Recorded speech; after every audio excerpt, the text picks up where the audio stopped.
Es abogado, catedrático de Derecho Político, fue fundador de Cuadernos para el Diálogo y es en este momento el líder de la democracia cristiana en España. Óscar Alzaga es presidente del Partido Demócrata Popular, que, como todos ustedes saben, se presentó a las dos últimas elecciones, a las generales y a las municipales, formando en la Coalición Popular. Buenas noches, Óscar Alzaga. Buenas noches. ¿Qué tal estamos? Muy bien. ¿Te ha gustado esta canción de Maciel? Cómo no, ver a Maciel siempre gusta. Es una de estas personas que dicen solo con su presencia, aquí estoy yo, que tiene, no sé el corazón, pero tiene una personalidad de hierro. De hierro, sin duda. Magnífica canción. Señor Alzaga, ¿cuántas veces fue usted detenido durante el franquismo? Algunas, no muchas, quizá 3, y en una de las ocasiones para ser confinado durante un estado de excepción en enero de 1969. Confinado primero a un pueblo de la provincia de Soria, Cuevas de Ágreda, y posteriormente a otro, Almenar de Soria. Es usted hoy líder de un partido de derechas. ¿Qué características, mejor dicho, de la derecha le definen? Bueno, esa calificación la da usted, no voy a tener ahora tiempo de discutirla a fondo. Nosotros nos consideramos un partido demócrata cristiano. La democracia cristiana asume una serie de valores tradicionales en temas importantes, concepción de la institución familiar, modelo educativo y en otra serie de puntos, pero en materia económico-social nosotros no nos consideramos de derechas, nosotros creemos en una política económica que acepta una serie de grandes prioridades sociales. Por tanto, no creo en puridad ser una persona de derechas. Pero sí conservador. Tampoco estrictamente la democracia cristiana. Claro, esto nos metería en una discusión doctrinal muy aburrida y cansaríamos a los oyentes, pero la democracia cristiana no es un partido genuinamente conservador. Somos partidarios de ciertos valores tradicionales, como les indicaba antes, pero realmente creemos en la necesidad de transformar, en la necesidad de cambiar muchas cosas de nuestra sociedad que no nos gustan. Demócrata cristiano aconfesional, ha dicho en alguna ocasión, y eso me encantaría que me explicara qué quiere decir. Demócrata cristiano eso en corto quiere decir que nosotros actuamos en lo temporal con la autonomía que obviamente nos corresponde y por supuesto entendemos que un partido demócrata cristiano, no solo en España sino en toda la Europa de nuestro tiempo, actúa con total independencia de la jerarquía eclesiástica, podrá inspirarse en ciertas materias, como no, en la doctrina social de la Iglesia, pero no comprometemos a la Iglesia ni, por supuesto, estamos en función de directrices de la Iglesia. Incluso hablan de humanismo cristiano en su ideología. ¿Qué hay de Jesús, del Jesús de Nazaret, de Jesucristo, en su política, señor Alzaga? Bueno, nosotros procuramos hablar poco de religión porque eso podría conducir aún sin querer a una instrumentalización de algo que es la fe del pueblo, que no debe ser instrumentalizada. Pero evidentemente en todo cristiano lo que hay siempre es ese intento casi imposible de ser como Cristo, ¿no? Que es en lo que consiste el cristianismo.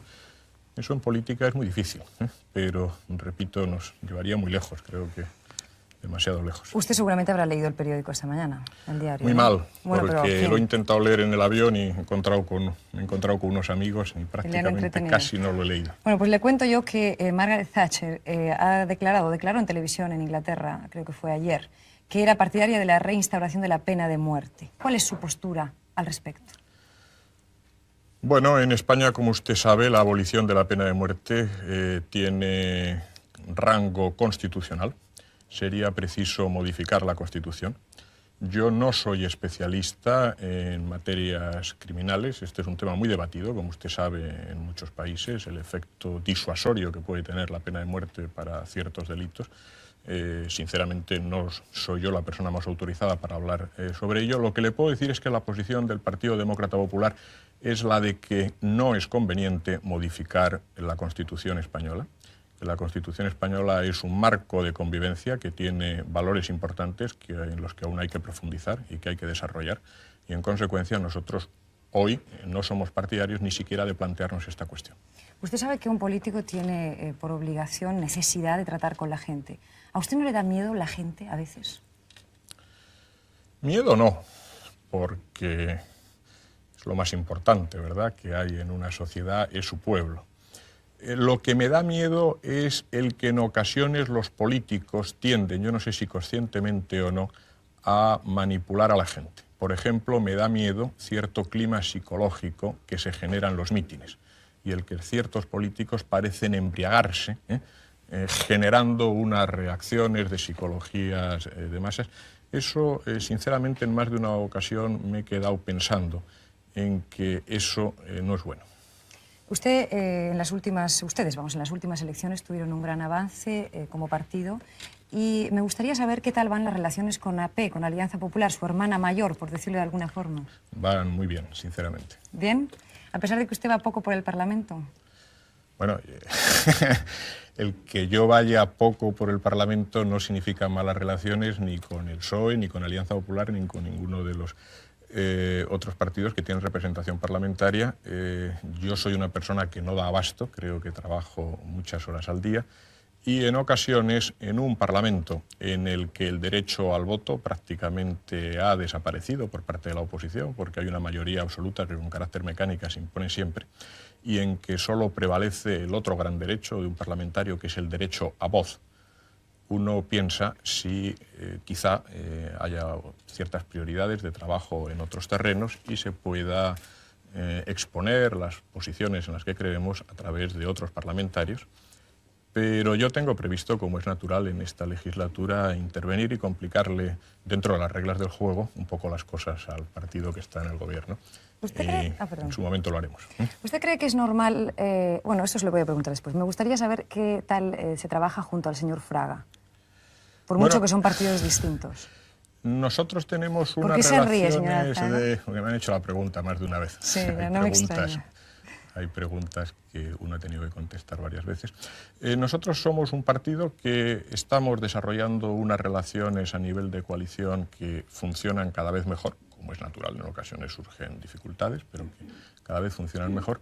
Y yo tengo que decir que a Manuel Fraga lo conozco desde hace mucho tiempo. Los dos somos catedráticos de Derecho Político y consiguientemente hemos tenido oportunidad de coincidir hace mucho tiempo y perteneciendo a generaciones distintas y teniendo en definitiva ideologías que no son enteramente coincidentes y por eso estamos en partidos distintos, nos entendemos bien. Y yo desde luego tengo una opinión sensiblemente más elevada de Manuel Fraga de la que tienen algunas gentes, esto es obvio. La verdad es que para haber contestado tantas veces esa pregunta necesita muchas palabras para contestar si se lleva bien con el señor Fraga, pero bueno, vamos a ver si no me la hacen más veces, pero estoy dispuesto a contestarla siempre que haga falta. Se ha hablado ya últimamente de una posible sustitución de don Manuel Fraga como líder de la derecha, y él incluso ha dicho: me están haciendo la cama. ¿No le parece que es notable la prisa en quemar a sus líderes de la derecha española tradicionalmente? Sí, primero, yo no he hablado nunca de eso y no quiero dejar claro que no estamos en esto, los hombres del Partido Demócrata Popular. Y yo creo que en algo participo de su posición, es decir, creo que la derecha en sentido amplio, y quizá planteo la cuestión desde fuera, se ha caracterizado en la España contemporánea por una excesiva fe en que la clave en política es tener la persona más indicada en cada momento, más que en hacer partidos modernos y adecuados para la representación del pueblo, desde una determinada escala de valores. En un determinado momento la derecha en España lo confía todo en Maura, poco después en el general Primo de Rivera, algún tiempo después en Gil Robles, quizá después en Franco, en Suárez, etc. Y bueno, la política moderna tiene unos grandes protagonistas que tienen que ser unos colectivos, que tienen que ser unos equipos, unos partidos, y quizá la derecha debería preocuparse menos del tema personal y más de trabajar en equipo en torno a programas, en torno a tesis, en torno a planteamientos positivos. Yo en algo creo que coincido con usted en eso. Dígame si es cierto que más de una vez ha rechazado ser ministro, incluso creo que más de 3, con la razón dada en el sentido siguiente. A mí me han contado eso, yo no sé si será usted, lo desmiente o lo afirma, que usted necesita más de 4 horas al día para escuchar música y para leer y por lo tanto no puede ser ministro. Eso se ha dicho, y además yo sé quién lo ha dicho, pero en fin, sería incorrecto traerle a colación porque no está delante. Yo he rechazado una cartera, creo que y media, Adolfo Suárez, una que me ofreció él, la educación, y media que me llegó la oferta a través de un ministro en una crisis parcial. y luego, siendo presidente del gobierno Leopoldo Calvo Sotelo, se me ofreció en crisis sucesivas obras públicas, justicia y cultura. Y yo nunca he dicho que necesito 4 horas para escuchar música. Entre otras cosas, tengo muy mala oreja y nunca he podido disfrutar ni de la quinta parte de ese tiempo, esos efectos. No, yo tenía una posición crítica respecto de la marcha de UCD. Creo que intenté dar una voz de alarma seria sobre que se avecinaba un cierto cataclismo y desdichadamente se me montó una cierta campaña para intentar confundir lo que era una voz de alarma, yo creo que desde una posición muy constructiva, para intentar que aquello que habíamos construido con mucho esfuerzo se hundiera, con lo que eran las causas de la debacle que se avecinaba. Y yo tengo por costumbre, si me comprometo a hacer algo en un equipo, es porque estoy de acuerdo en hacerlo, ¿verdad? Como abogado, cuando acepto un caso, estoy de acuerdo en defender ese caso y en llevarlo adelante. Y si no tengo el grado de compenetración suficiente, pues prefiero decir claramente que no me hago cargo de una cartera ministerial. Y si lo he dicho muchas veces, pues es porque en todo ese periodo se dieron las mismas circunstancias. ¿Se acuerda que antes le he dicho eso, lo dejamos para más tarde? Hablaba usted de la labor de la oposición en el Parlamento. ¿No cree usted que a veces la gente puede pensar que es excesivo el ataque o que es siempre un ataque, una opinión negativa, la de la oposición hacia el gobierno, y eso pierde credibilidad? Que cualquier cosa que propone el gobierno, que hace el gobierno, sea este o sea otro, no estoy refiriéndome a este, es siempre sistemáticamente criticado por la oposición en el Parlamento, y eso, repito, puede perder credibilidad, hacer perder credibilidad. Bueno, yo creo que realmente se está haciendo una oposición bastante constructiva. Esta es una pregunta que probablemente nos llevaría demasiado lejos, pero la oposición que practicó el Partido Socialista a los gobiernos de UCD fue más demagógica, como por ejemplo en el tema de la autonomía de Andalucía y en tantos otros temas. Nosotros no hemos desestabilizado en temas importantes nunca. Creo que somos una oposición que estamos jugando un papel serio. Y por otra parte, usted tiene que tener en cuenta que el poder que hoy tiene el Partido Socialista en España es casi absoluto. Tienen un gobierno monocolor, mayoría absoluta en las 2 cámaras. El Partido Socialista es hoy el primer empresario de este país, no es una frase. Tienen el más influyente sindicato, controlan esta televisión en que estamos y otros medios de comunicación social. Si además la oposición, que es la única espita que tiene el pueblo español para tener puntos de vista, digamos, de contraste, no ejercitara su deber de inspección, de control, de llamar la atención, bueno, en este país no habría democracia. Gracias, señor Alzaga, por sus palabras. Muchas gracias. Muchas gracias. Manuela Carmena es juez desde el año 1980. Antes trabajó como abogada durante 12 años y fue titular del despacho de abogados laboralistas de Atocha. Precisamente era titular cuando sucedió la espantosa matanza que conmovió a todo nuestro país. Buenas noches, Manuela Carmena. Hola, buenas noches. ¿Desde cuándo puede ser una mujer juez en España? Pues la verdad, si quieres que te diga, no me acuerdo exactamente. ¿Pero hace mucho, hace poco? Yo creo que fue, a lo mejor me equivoco, yo creo que fue en torno al año 78 o algo así, me parece, no estoy segura. Pero hace nada, entonces. Sí, hace muy poco.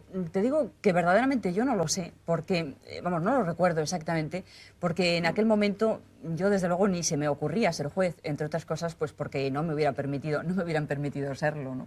Bueno, y eso es lo que a mí me gustaría saber. ¿Por qué te decides a ser juez? ¿Qué pasó? ¿Qué razones te llevan a cambiar tu profesión de abogado hacia la de juez? Bueno, antes te decía que creo que cuando te hago esta referencia de que no me acuerdo bien de la fecha, y es que pienso que no me hubieran permitido serlo, no era por el hecho de ser mujer, sino porque creo que antes pues era necesario el tener un certificado de buena conducta, y en este certificado de buena conducta implicaba la buena conducta de carácter político o social, con lo cual una persona de oposición, una persona que como yo entonces pues podía estar vinculada a partidos de izquierdas, nunca podría haber sido juez. ¿Por qué me hice juez? Pues fundamentalmente yo creo porque como abogado laboralista había cumplido una etapa. Yo había sido abogado laboralista fundamentalmente porque veía muy importante el que los sindicatos pudieran llegar a conseguir el realmente tener este reconocimiento, que la clase obrera tuviera sus sindicatos libres. Una vez que había esos sindicatos, yo no me sentía realmente encajada para trabajar en este tipo de trabajo, y pensé que podía aportar mi experiencia a un nuevo sector dentro de la profesión, de las profesiones jurídicas, y me decidí por tanto a ser juez. ¿Usted comprende, Manuela Carmena, que haya gente que dice no hay derecho a muchas cosas y no hay justicia. Bueno, claro que lo comprendo. Yo creo que la justicia está mal. Me parece que casi todo el mundo en una u otra medida pues lo ha vivido, es decir, que realmente hay una situación de la justicia mala, ¿no? Pero yo creo que, sin embargo, aunque es verdad que esta situación no puede seguir, y no puede seguir como está, pero sin embargo, la verdad es que se está abriendo la puerta. A mí me da la impresión de que hace un año o hace unos meses podíamos ver lo que había dentro de la justicia como por una rendija, y ahora, en cierta medida, las cosas están cambiando. Yo creo, por ejemplo, creo de verdad que están cambiando, por ejemplo, en el tema de la oscuridad. La justicia es oscura. Cualquier persona, aunque tenga una determinada formación cultural suficiente, cuando llega a un juzgado, cuando llega a una sala de audiencia, se puede sentir enormemente distanciado, entre otras cosas porque la justicia ha venido siendo hecha de una manera como para distanciar.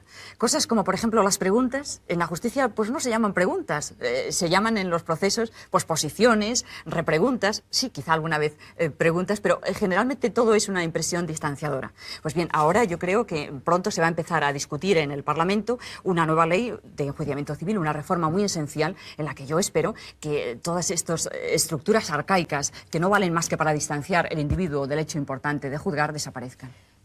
¿Usted ha tenido algún problema de conciencia ante un juicio?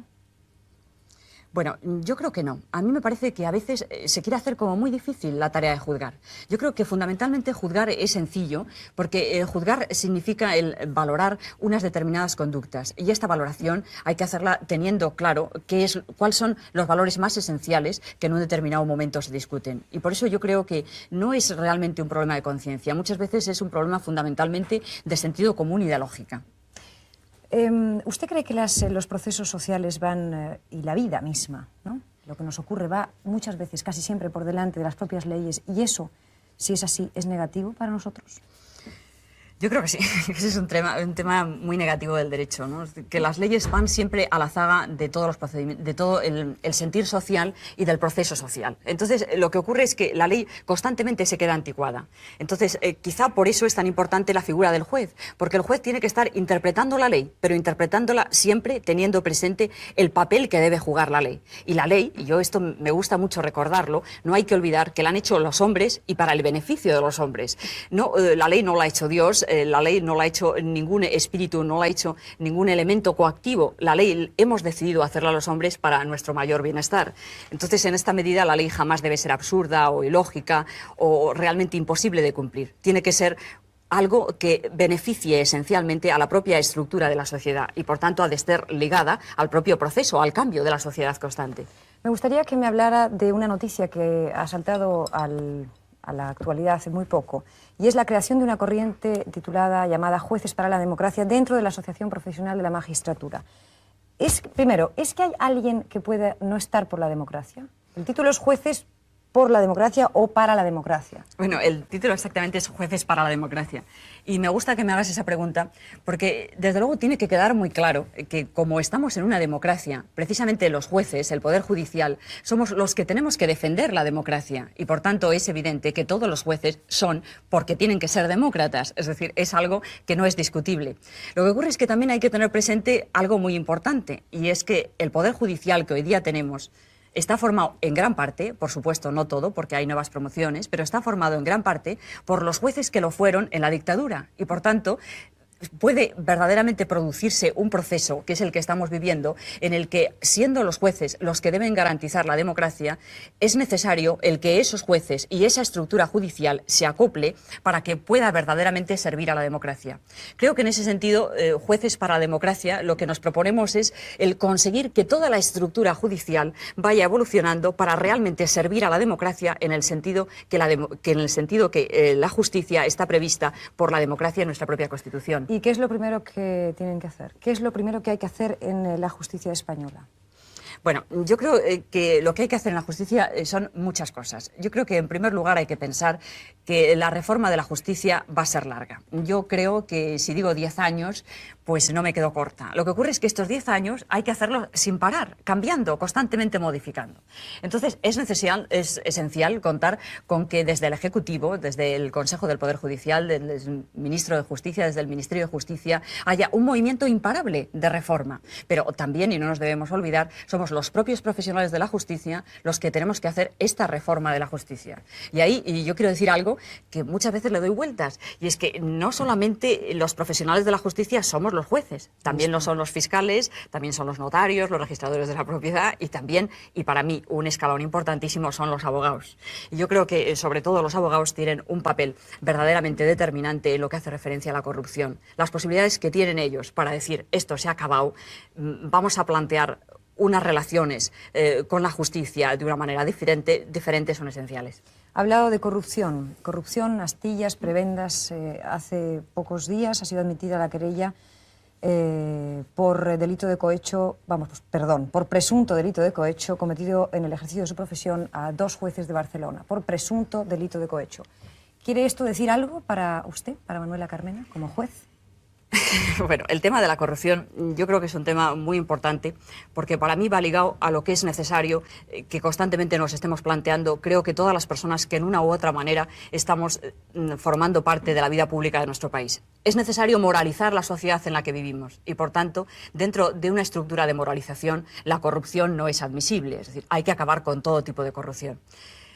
Y es necesario tener presente que la corrupción no solo creo yo que se da dentro de la Administración de Justicia. Me parece a mí que la Administración de Justicia hereda, como antes te decía, también un sitio dentro de que era una parte de la Administración en general. Se venía concibiendo la Administración de Justicia como parte de toda la burocracia general de la Administración.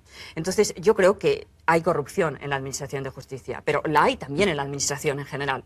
Lo que ocurre es que es mucho más dramático que la haya precisamente en el seno, en el corazón de lo que tiene que ser la garantía de la no existencia de la corrupción. Digamos que es como si el médico estuviera él mismo contagiado y pudiera contagiar a los enfermos. Por tanto, la corrupción, que la hay en la Administración en general, no es en absoluto inadmisible ni pensable que pueda seguir existiéndola en la Administración de Justicia. En ese sentido, yo creo que el tipo de corrupción que hay, pues no lo sé, me parece que cualquier tipo que haya, el que en cualquier momento o por cualquier circunstancia una propina valga para acelerar un procedimiento, una propina valga para acelerar una libertad, una propina valga para que se nombren a unas u otras personas como interventores judiciales en una suspensión de pagos, es algo tan grave que creo que es el momento preciso de decir vamos a acabar. Y creo que los más interesados en que esto acabe somos los propios jueces, porque nos parece que es esencial el acabar con esta estructura, porque si no es imposible el que podamos verdaderamente hacer justicia. Vamos a dejar la justicia a un lado y ya por último vamos a volver otra vez al principio de esta entrevista, o al principio, mejor dicho, de la presentación. Cuando usted era titular de ese despacho de abogados laboralistas de Atocha y ocurrió la catástrofe, ocurrió esa espantosa matanza. Primero, ¿cómo lo recuerda y qué ha quedado en usted de ese día? Bueno, es muy difícil recordar. Yo creo que es de esas sensaciones profundamente dramáticas, profundamente desoladoras, en las que quizá la única sensación de alivio es el saber que el tiempo pasa y que el tiempo desdibuja todo, y desdibuja el gozo y desdibuja el amor, pero también desdibuja el dolor. Y que a esas personas que murieron, y no a las que murieron, sino también a las que quedaron, ¿qué habríamos, quizá todos los que estamos aquí podríamos hacer algo por ellos? Yo a veces he pensado que realmente a las personas, a los compañeros que allí murieron, pues me gustaría que hubiera, no sé si algún homenaje, algún acto de reconocimiento o alguna mención. Verdaderamente no te sé decir el qué. Pero lo que sí sé es que creo que aquellas personas, no por su muerte, porque su muerte fue un asesinato, y como un asesinato que fue, pues se hizo lo que se debía hacer, se hizo un proceso y están castigados los que fueron sus asesinos. Pero, sin embargo, por la manera como vivieron, porque esas personas, junto con otras muchas, consiguieron el que hoy día tengamos democracia y libertad, y que, sin embargo, nosotros, los que quizá también participamos en ese proceso, lo hemos visto y ellos no lo vieron, porque con su muerte se les impidió el ver esa posibilidad, pues quizá por esa manera suya de vivir, pues sí deberían tener algún tipo de homenaje o de reconocimiento, ya que si ellos no lo pueden disfrutar, porque por lo menos sus familiares tengan algo de esa sensación de solidaridad, de fraternidad y de reconocimiento por esa libertad y esa democracia que pudimos traer entre todos. Yo recojo yo en nombre de este programa, por supuesto, y agradezco mucho las palabras de Manuela Carmena. Supongo que a ese homenaje se uniría también Óscar Alzaga sin ningún género de dudas. Supongo, En su día me uní al entierro, que creo que fue el último homenaje que se les tributó, y con muchísimo gusto creo que muchos demócratas nos sumaríamos en su día y caso sin reserva ninguna. Ya estamos aquí otra vez. El doctor Vicente Navarro nació en Barcelona y se fue de España en el año 1962. Cursó estudios en Suecia e Inglaterra y se doctoró por la especialidad de salud pública en los Estados Unidos de Norteamérica en la Universidad Johns Hopkins de Baltimore. Ese es uno de los centros médicos más importantes del mundo. Es asesor en Naciones Unidas y la Organización Mundial de la Salud y ha asesorado también a diversos gobiernos. Entre ellos podríamos citar aquí al gobierno de Salvador Allende en Chile, al gobierno cubano, mexicano, a los socialdemócratas suecos, a los laboristas británicos, también al Frente Sandinista en Nicaragua. También ha tenido mucha importancia su asesoría en el gobierno de Carter, de los Estados Unidos. Es decir, ha sido un hombre que ha dedicado mucha parte de su tiempo a trabajar con personas de todo el mundo. Buenas noches, doctor. Buenas noches. Usted es catedrático de salud pública, como yo acabo de decir. Me gustaría saber cuáles son las líneas maestras, los temas principales que abarca su especialidad. Salud pública es todo tipo de intervención que va encaminada al mejoramiento de la salud del pueblo. O sea, salud pública es la salud del público. Entonces abarca desde la planificación y organización de todos los servicios de atención curativa preventiva a otro tipo de servicios como servicios de planificación familiar, servicios de salud laboral, salud ambiental, etc. Usted tiene este acento un poco como norteamericano desde hace muchos años. ¿Perdió su acento como, vamos, castellano o catalán hace ya mucho? Sí, pero lo estoy recuperando debido a mis visitas bastante frecuentes desde la muerte del dictador. ¿Cree usted que en España hay hoy suficiente preocupación por esos temas a los que usted aludía al principio, esos temas relativos a la salud pública? Todavía no, ya se están dando algunos pasos, pero todavía no. España está sufriendo 40 años de gobiernos con gran insensitividad con gran falta de preocupación para los problemas de salud pública. O sea, en España hay, no quiero alarmar, pero creo que el pueblo español debe estar informado de que hay problemas muy graves, como por ejemplo, en el año 1978 el 80% de las poblaciones españolas no tenían tratamiento de aguas negras, de las basuras, que crea toda una situación de enfermedades infecciosas. Incluso hubo el caso del cólera, que no se dio gran publicidad, pero se sabía fuera de España. O sea que hay problemas graves. Otro tipo de problemas son, por ejemplo, la falta de control de sustancias tóxicas, que cuando nosotros las prohibíamos en Estados Unidos, sabíamos que se iban a la Chile de Pinochet o a la España de Franco. Incluso por Franco, porque el año 1979, que es muy reciente, nosotros prohibimos la utilización de ciertos pesticidas y cuando lo prohibimos en Estados Unidos comenzó la producción, aumentó la producción en España. ¿Pero todo esto nosotros no lo sabemos? ¿O sí lo sabemos? ¿O lo deberíamos de saber y no nos lo explican? Las dos cosas, por desgracia. O sea que en este aspecto esa derecha española, tanto en su época franquista como profranquista, no se han caracterizado por gran sensitividad hacia problemas de salud pública. O sea que en este aspecto hay muchos otros tipos de problemas. Por ejemplo, el amianto. El amianto en Suecia se prohíbe el amianto incluso para utilizarlo en el freno de los coches. Bueno, amianto, seguro que este techo tiene amianto. O sea que en este aspecto amianto en España se utiliza por todas partes. Fíjese que incluso para tostaderas de pan, las familias españolas utilizan tostaderas de pan que tienen amianto, cuando en Suecia ni siquiera puede utilizarse. ¿Pero qué deberíamos hacer? ¿Para qué es dañino el amianto? En este momento la gente que tiene a lo mejor alguna relación con el amianto estarán aterrados porque ¿qué se puede hacer? ¿Cómo se puede solventar ese problema? Quizá utilizando otros productos y siguiendo con la producción de amianto. No tiene por qué el amianto continuar utilizándose. Conocen productos que son incluso más económicos y totalmente sin riesgo. O sea que en este aspecto tiene que hacerse una transformación industrial en que se abandone la utilización del amianto y se utilicen otros productos. Claro, el amianto es muy preocupante porque causa enfermedades, algunas de ellas mortales, que también son reversibles. Lo que pasa es que tiene un periodo de latencia de 15 o 20 años. Entonces ahí que es muy necesario que se intervenga lo más pronto posible. Ello no quiere decir que a partir de mañana todo se prohíba, porque se crearían lugares de trabajo que son importantes, pero hay que establecer una política industrial que permita esa transformación y que no se utilice ese amianto. Hay que informar a la población por otra parte.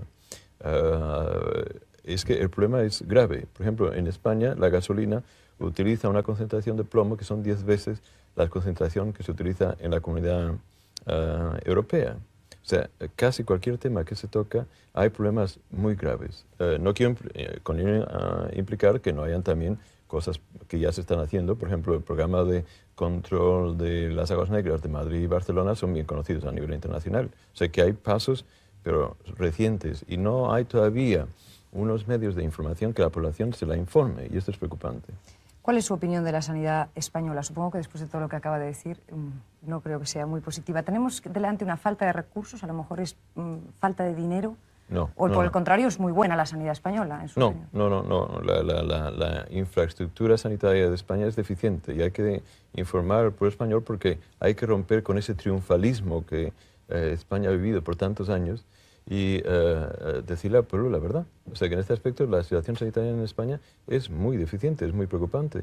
Y no es problema de recursos. Fíjese que España, según las cifras que yo he visto, se gasta cerca del 6% del Producto Nacional en sanidad, que es más que Gran Bretaña. La Gran Bretaña se gasta 5,4% y tiene unos servicios que creo que es justo decir que son mucho más mejor organizados, más eficientes, más eficaces, con mayor participación ciudadana, etcétera, etcétera. Lo que ocurre es una duplicación de recursos, una falta de planificación, problemas de este tipo. No es un problema económico. Cuando se dice es que no hay los recursos, no es cierto.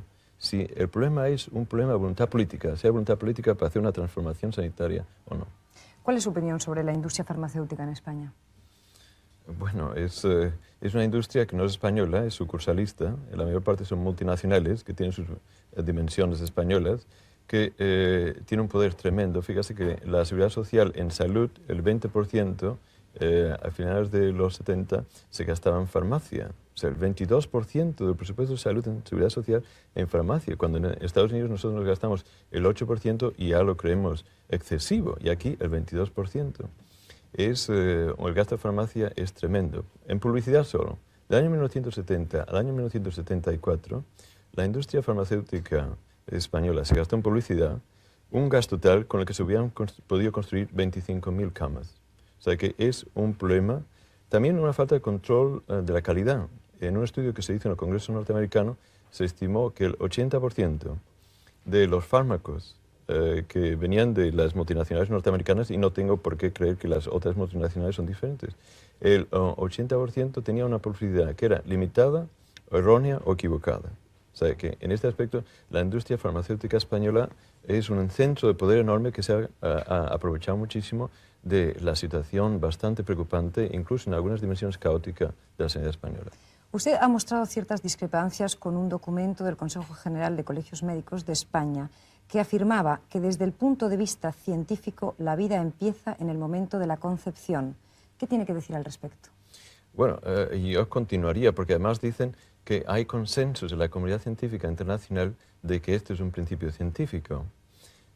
Bueno, esto es muy preocupante. Es una postura ideológica que se merece todo respeto si se presenta como ideológica, pero no es una respuesta científica, no es un principio científico. Fíjese que citan como prueba de que hay un consenso internacional un artículo publicado en la revista Science, que yo lo tengo aquí. Este artículo en la revista Science precisamente no dice de que hay un consenso en la comunidad científica norteamericana, antes al contrario. Dice que hay una falta de consensos y que precisamente la mayoría de científicos norteamericanos no aceptamos que eso sea un principio científico. O sea, la Asociación Norteamericana de Genética, que reúne a los geneticistas más importantes de Estados Unidos y que es una de las sociedades más importantes del mundo occidental, ha dicho en la declaración del año 1981 que este principio, que la vida comienza en el momento de la fecundación, porque a partir de entonces tiene una carga genética, esto es un principio ideológico, pero no científico. Eso lo dice la Asociación de Genética, que apoya la libre elección de la mujer al aborto. ¿Cómo la apoya el Colegio Norteamericano de Obstetricia y Ginecología, la Asociación Norteamericana de Salud Pública, la Asociación Médica Americana y la mayor parte de asociaciones científicas? ¿Usted también? Sí, yo apoyo, como yo soy representante de la Asociación Norteamericana de Salud Pública. Entonces, bueno, la ciencia, una de las características es la universalidad. La ley de la gravedad no aplica en Nueva York, pero no en Madrid. O sea, alguien está ahí fallando como científico. O sea, que en este aspecto yo interpreto o que los consejos generales de médicos de España no están al día, que no se leen la literatura internacional, lo cual no descarto, o que son de una arrogancia sublime y se creen que ellos son los científicos cuando todas las acciones científicas norteamericanas están precisamente negando que eso sea un principio científico y que es un principio ideológico y que ellos apoyan la libre elección. sea, que en este es una arrogancia suprema o que es yo lo que creo un grupo ideológico que está utilizando la ciencia para sus propios fines. ¿Usted cree que la salud pública aumenta o disminuye con la despenalización del aborto?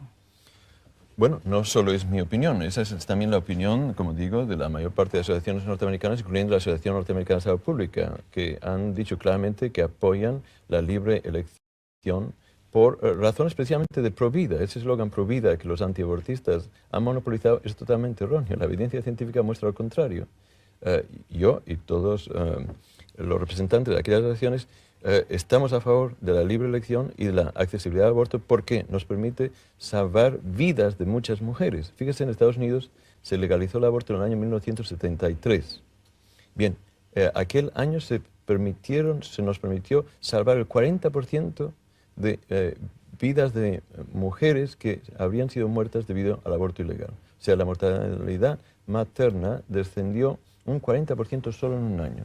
O sea, son vidas de mujeres, eso no es ideología, eso es cierto, esto son vidas reales.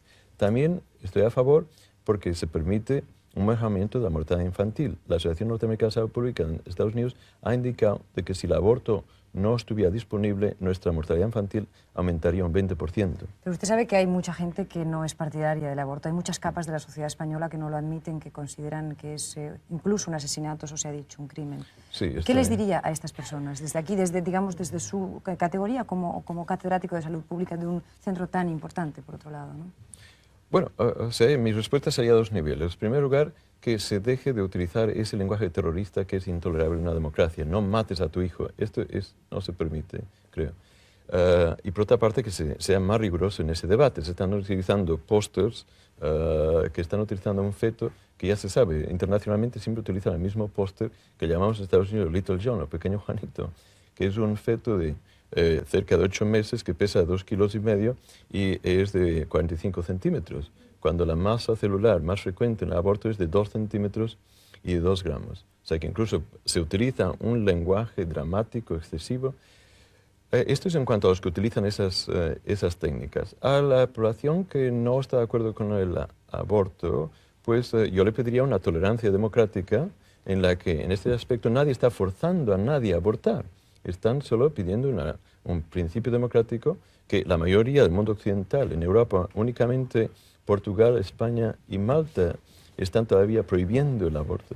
Pero la mayoría de las poblaciones occidentales están aceptando como un derecho democrático la libre elección. De nuevo, nadie está forzando nada a nadie. En Estados Unidos, incluso la mayoría de católicos acepta el aborto. Por último, ¿cuál es su opinión? Evidentemente la necesitábamos saber. ¿Cuál es su opinión de la ley que en este momento está en España en marcha, la ley de despenalización del aborto, esa ley parcial, digamos, de despenalización parcial del aborto en algunos casos concretos? Bueno, en este aspecto es un buen paso, es un paso positivo muy necesario pero insuficiente. No va a resolver el problema del aborto ilegal. O sea, el aborto ilegal no se va a resolver mediante esa intervención. Y también estaría crítico porque no se incluye el pago por la seguridad social. O sea, hay una contradicción. Por una parte se reconoce que hay un problema, pero luego no se permite a aquellos sectores de la población que es probable que tengan mayor necesidad de recursos, que tengan aquellos recursos públicos. O sea que la considero un paso positivo, urgente y necesario, pero insuficiente. No va a resolver el problema del aborto ilegal. Gracias, doctor Navarro. Doctor, se me había quedado una cosa fuera que quería preguntarle. Usted, que al principio de la entrevista hemos dicho que era asesor, había sido durante tanto tiempo asesor de tantos gobiernos, ¿ha asesorado en alguna ocasión algún gobierno español? Creo que nunca ser profeta en su propia tierra o algo así, me parece que aplica a este caso. No, durante los gobiernos anteriores yo mandaba notas e informes al gobierno que no se tenía ni siquiera la cortesía de contestarme. Ahora en la situación actual pues tengo amigos en los gobiernos democráticos y progresistas que de vez en cuando me consultan problemas concretos o asuntos técnicos, pero formalmente nadie me ha pedido una asesoría concreta. ¿Y le gustaría trabajar para su país? Naturalmente, me siento muy catalán y por lo tanto español y encantado de servir a España la medida que yo pueda. Óscar Alzaga me ha hecho antes un gesto de que quería preguntar algo. ¿Está en su tiempo? Sí, no, yo muy brevemente querría preguntar al doctor en medicina, con el que no puedo mantener un debate en su terreno, porque soy doctor en Derecho y en los términos en que ha planteado la cuestión abortista no estoy en condiciones de discutirle, pero querría preguntarle algo. Si no cree que hay una contradicción profunda en sus palabras cuando acusa ni más ni menos que a los colegios de médicos españoles de una actitud arrogante, llegando desde un avión, descalificando lo que ha sido un debate, yo entiendo que serio, porque la clase médica española está compuesta por personas serias que han llegado a unas conclusiones y que piensan que existe vida desde el momento de la fecundación. A mí me parece que en ocasiones, y lo quiero decir con todo respeto, la izquierda es mucho más arrogante, y en este país, cuando con frecuencia se utiliza como argumento 10 millones de votos en vez de un argumento preciso, se es más arrogante. Yo le estaba escuchando con toda atención y lo digo con todo respeto, pero me parece que esa actitud de sacar un artículo del bolsillo, ponerlo encima de la mesa y decir yo vengo de fuera y de esta ciencia genética sé más que los doctores españoles, es, con todos los respetos, una actitud arrogante. Doctor Navarro. Sí, bueno, varias respuestas. A primer nivel, cuando este Consejo General indica de que como prueba y evidencia de que hay un consenso científico en este tema, que citen una referencia que precisamente dice lo contrario, ya me dirá cómo define esto. Por una parte.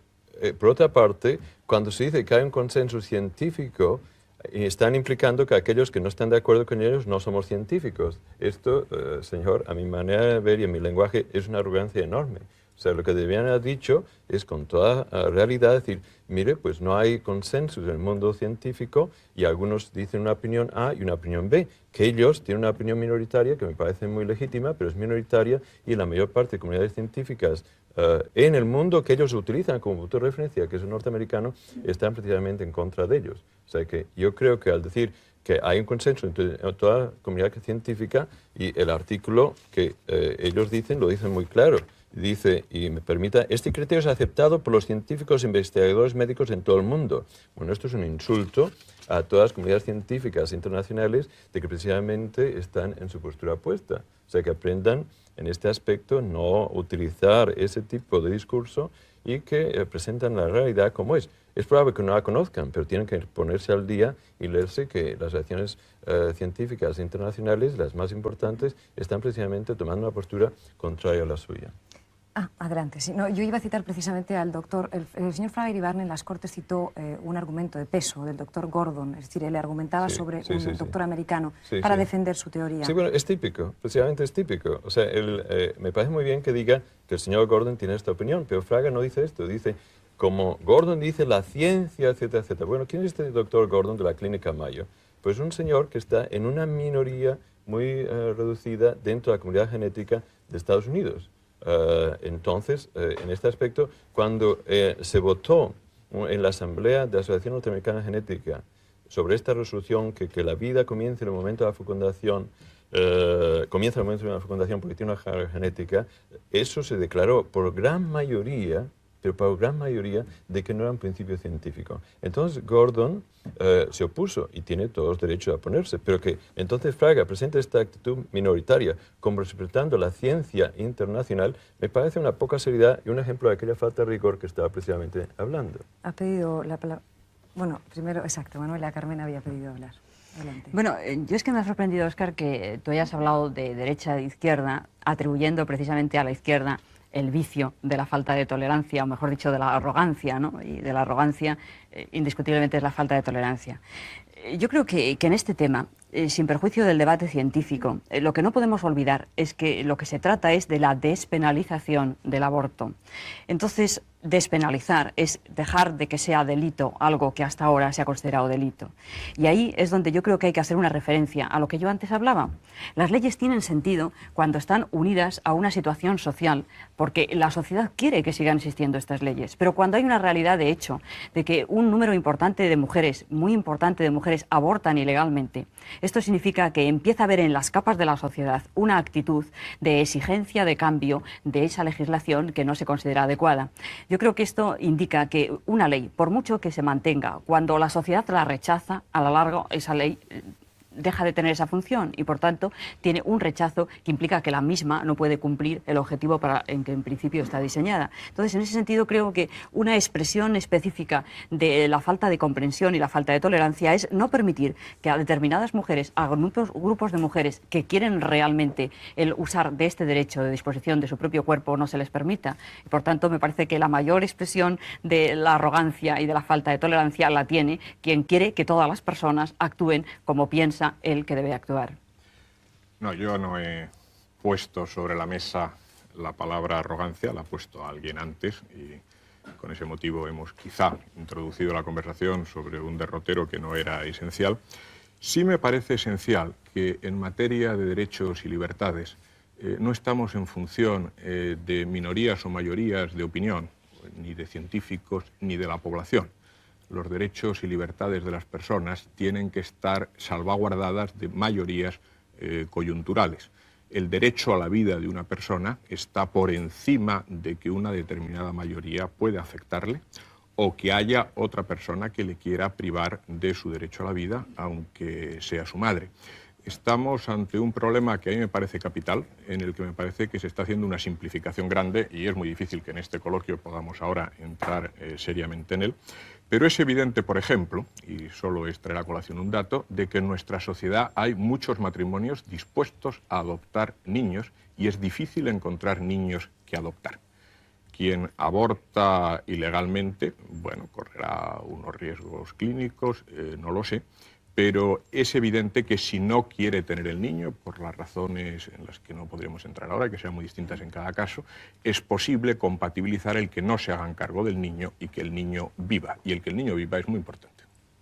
Bueno, yo quisiera hacer, de nuevo, con o sea, la postura de que implica ese comentario de que el feto es una persona, es una postura ideológica que merece todos respetos, pero es una postura ideológica.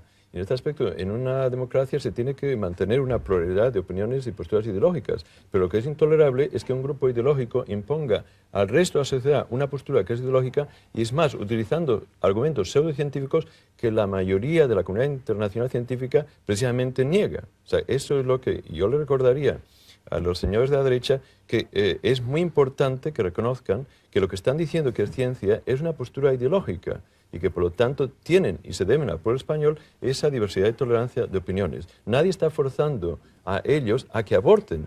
Ahora, ellos no pueden impedir a otros sectores de la propiedad, a las mujeres que quieran abortar, por un principio que en su religión pues está de que aquello es una persona. Fíjese que incluso la mayoría de católicos en Estados Unidos aceptan el aborto. O sea, es una postura muy relativa, que se merecen todos respetos. Yo creo que a ningún médico se le tiene que forzar que contribuya al aborto, pero aquel médico no puede imponer a toda sociedad un criterio ideológico basándose en aquellos argumentos que no son científicos. Bueno, yo creo seriamente que no es científico afirmar, por ejemplo, que la mayoría de los católicos americanos están a favor del aborto. Hay una encuesta que lo puedo mostrar yo, una encuesta realizada hace cosa 2 meses, publicada en Baltimore y mostrada, por cierto, por el doctor Hosman, que estaba aquí en Madrid dando una serie de charlas con diapositivas. Y usted sabe que en Estados Unidos hay una reacción importante de asociaciones cívicas contra el aborto. Usted sabe que en Europa, en los países en que está legalizado el aborto, hay una reacción importante. Conoce probablemente una resolución del Consejo de Europa sobre el tema del aborto, sobre los gigantescos excesos en que se ha incurrido en países en que se ha ido un aborto limitado y, por tanto, no se puede decir que la verdad científica conduce a que no se puede respetar el derecho a la vida. Yo soy doctor en Derecho, repito, no soy doctor en Medicina, pero desde los romanos hubo un concepto muy claro, el del nasciturus, incluso el derecho a la herencia de aquel que en principio se pensaba que iba a nacer. Y si tras la concepción ahí hay una esperanza, una posibilidad real de vida, tenemos todos la obligación hacia ese futuro ser humano de respetarle el primero de los derechos. Y yo creo que si no se respeta el primero de los derechos, hablar de la dignidad de la persona humana es retórica. Ha pedido la palabra Manuela Carmena y ya es la última intervención y el doctor Navarro también la ha pedido. Adelante. Yo se la dejo al doctor Navarro, que me parece que la había pedido con anterioridad a mí. Puedes contestar lo que tú quieras. Bueno, le agradezco. No, es que, de nuevo, este Consejo de Europa no es una autoridad científica y es que la ciencia tampoco está diciendo de que la vida comienza o no en aquel momento, está diciendo que esto es una postura ideológica. Perdonen ustedes, pero aquí hay grupos ideológicos que han utilizado la ciencia. Entonces la ciencia, una de sus características es la universalidad. La ley de la gravedad aplica tanto en Nueva York como en Baltimore. Entonces, como científico, tengo todo el derecho de decirles a estos señores lo que ustedes están diciendo no es ciencia. Si lo presentan como ideológico, pues me merecen todos respetos. Pero si dicen que es ciencia, entonces, por favor, la mayoría de científicos están precisamente negando lo que ustedes están defendiendo como ciencia. Es un grupo ideológico que está intentando imponerse utilizando argumentos pseudocientíficos. Si estuvieran en cuanto a su propio convencimiento, postura ideológica, de nuevo, hay que respetar totalmente aquella opinión. Pero no se puede decir que esto es ciencia, de que aquel feto es una persona, que la ciencia lo dice, cuando la mayor parte de la comunidad científica internacional está negando esto. ¿Los colegios de médicos en España, usted cree que no saben ciencia médica? Los consejos generales, este documento, que es el comentario que yo estaba diciendo, este documento es un documento ideológico y no es un documento científico. Esto lo he dicho no solo yo, sino el presidente del Colegio Norteamericano de Obstetras y Ginecólogos, que ha tenido oportunidad de leerlo, y otros colegas representativos. Quiero acentuar esto, porque la derecha puede ahora traer un geneticista, un premio Nobel, lo que quieran, pero estamos hablando de elementos que representan asociaciones científicas. Y en este aspecto yo puedo decir que la mayoría de las asociaciones científicas norteamericanas, que este grupo precisamente es el que se refiere a nosotros, estamos negando que esto sea un argumento científico. Siento... Sí, no, a mí me parece que la posición más ideologizada es la que representa nuestro amigo e interlocutor, pero probablemente tendremos que cerrar esta grata mesa. Yo seguiría toda la noche, pero Yo también. vamos charlando con los tres, por supuesto.